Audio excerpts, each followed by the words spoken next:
Hello, welcome back to Outlandish Claims, everyone. If you're new to the show, then Gio's going to just sit there and look like a mannequin in Macy's. He got nothing to say this episode unless he wants to chime in and cut people off like he's a driver out of New Jersey. Mike, this is your episode, sir. You got some interesting sports stories. I like to watch Gio squirm when talking about ESPN, but Mike gets the fun stuff. So much happened this week. You've got Scott Van Slyke, who cares, but somehow accusing Gerrit Cole of cheating. You've got Oakland A relocating, maybe? And Oakland actually getting pissed about it in spite of the fact that while the city's mad, they don't show up to the games. So I don't really know why they're mad. And John Means screwed out of a perfect game by a drop third strike rule. I want to hear your thoughts on everything from what I just said and more, because there's more listed in the stories I gave you. So I want to hear what you got to say.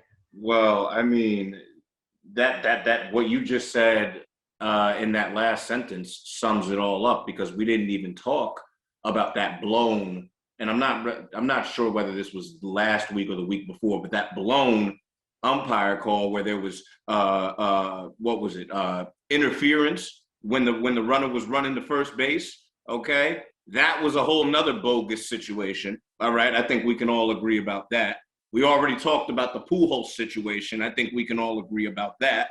But yeah, I mean, where do you start when you talk about the John Means rule or the John Means blown perfect game?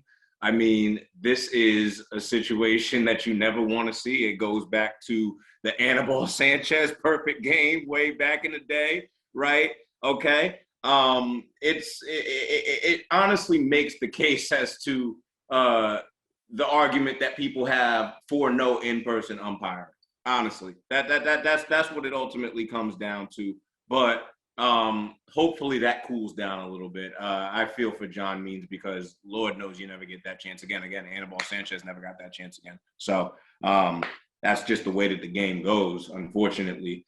I do want to talk about this Oakland A's situation. Isn't it a shame how sports in Oakland have disintegrated over the past really 3 years, right? This is a city who embraced for decades all of their teams: the Golden State Warriors, the Oakland A's, the Oakland Raiders. And throughout decades upon decades, even though those respective franchises had their struggles, one of them, at least throughout all of those decades, was winning championships, right? The Raiders back in the 60s, the Warriors in the 70s, the A's throughout that time span have been strong, and then have experienced a recent resurgence in years. What the heck has happened? Golden State, gone. Oakland, they're turning the Las Vegas Stadium and part of it into a nightclub. Think about that. They're turning part of it into a nightclub. Think about that, y'all, okay? I guess it's self-explanatory given the fact that it's Las Vegas, but whatever the case may be, okay? And now the A's, the historical franchise that has been there since the team relocated from Philadelphia.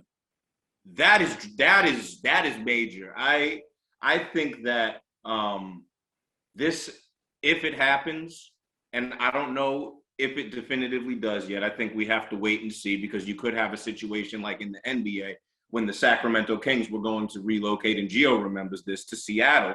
But then the city of Sacramento successfully kept the team there with new ownership investing into the city. We're going to have to see. But if the A's pull out of Oakland, this is going to have life-changing impact on the city of Oakland and their ability to secure a major league franchise in all sports for decades to come. We may not see another Oakland team in our lifetime based off of what's happening right now. And I think that it's something that we really have to pay attention to. So yeah, I'm 100% on board with that, Mike. I don't really see that happening unless they decide to expand every single thing from 30. If they go from 30 to 32 and they decide to throw a team in Oakland again, or if they go from 32 to 36 in the other three sports, that might be it. I don't see it happening anywhere else. Drop third strike rule. My God. What an interesting rule, because technically it's a live ball. After third strike, it's a live ball. But the dude struck out. He missed the ball. Which one takes precedence? Like, it's if there was somebody on base and it's a wild pitch, that's one thing. Right. But the dude's at home. He got out already. He was out. I'm sorry. I don't think it should be a live ball for the guy at home plate. It should be a live ball for anybody on base, but not for the guy at home plate. He should have no right whatsoever to run to first. You struck out. You're out. Get out of here. Go sit down. That's enough about that. I want to bring back Gio to close out this episode, though, because it involves a team that you guys like and a really weird story. Scott Van Slyke took to the airwaves to call Gerrit Cole a cheater because he's getting older, but his velocity is up almost 2 miles an hour. And as Gio furiously Googles away to see what the hell I'm talking about, he went on a podcast and said Gerrit Cole's got to be cheating. I mean, that's just irresponsible and dangerous. You know why I looked it up, Adam? I just wanted to look up who Scott Van Slyke was. Right. And what I found was a guy that has a career batting average of 242 in about, I'd say, 6 seasons in LA, has 29 career home runs, and has not played in the majors since 2017. So, for starters, I'll give him the fact he played in the major leagues. And to counter that point, you know what? This is a whole entire, like, Pandora's box worth of investigations because this has happened to a lot of pitchers. Trevor Bauer infamously said last year that he could increase his spin rate to a ridiculous amount by using pine tar or rosin, and sure enough, he became one of the best pitchers in baseball. It is not cheating if everybody is doing it, especially when they're not doing anything to stop it. The only time it's been stopped is when Michael Pineda has the biggest circle of pine tar on his hat. That is the only time I've ever seen anybody even get punished for it. So he can say Gerrit Cole's cheating all he wants, but Gerrit Cole is still in the league, still playing at a great level, given the playing field is doing the same exact thing he's doing. And Scott Van Slyke is on a podcast talking about this when he's got little to no accolades to back it up. Mike, anything you want to add?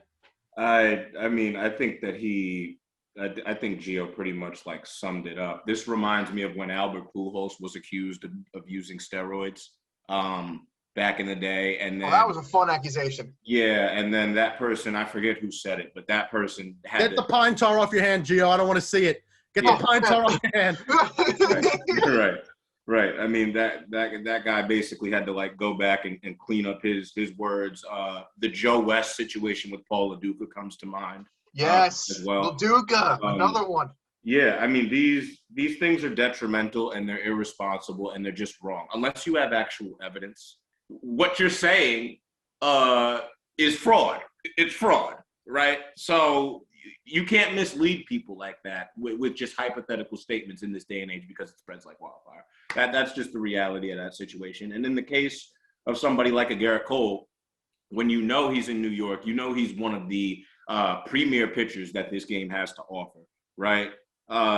You just don't make stupid comments like that. Here's the way I see it about – sorry. No, it's okay. I was gonna add on that we already know Gerrit Cole's a cheater. He was on Houston. So. This is not news. This is not news, Scott Van Slyke. Where have you been for the past 4 years? Trevor Bauer accused Verlander, Cole, and Charlie Morton of the same stuff years ago and had actual evidence of spin rates being a little bit more than average. And all Trevor Bauer did was when he found out they don't care, he did it himself.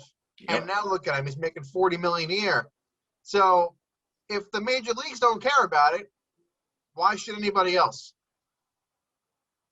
That's a perfect place to stop. That will do it for our show today. We'll be back tomorrow with Demetrius, who's going to talk to us about the Mets because he wasn't here last week, and he wants to talk Mets, let me tell you. So come back tomorrow. We'll see you then.